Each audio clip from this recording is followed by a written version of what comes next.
after I make this video, because I won't be at school, I'm gonna make it. Number one thing I hate about high school: the teachers that give you limited bathroom passes. I don't know if anybody else's schools do this, but mine does, and I don't understand it. I don't get it. Whole year of school, okay? And you get 4 bathroom passes. 4, not even bathroom passes, 4 passes to the hallway.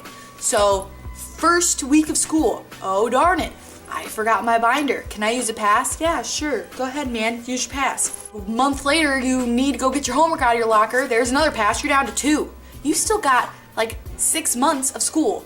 Now, if you have to go to the bathroom, there's 1. Now, say you're a woman, like myself. And women sometimes have womanly problems. I'm not gonna go into detail. You can't tell me that I can't go to the bathroom when I need to go to the bathroom. If I'm all out of passes, and I am a woman and I need to use the restroom, I'm gonna go to that restroom, okay? Teachers who play favorites. Every teacher does. Don't even, if you're a teacher and you're watching this, because I know my old teachers watch my videos,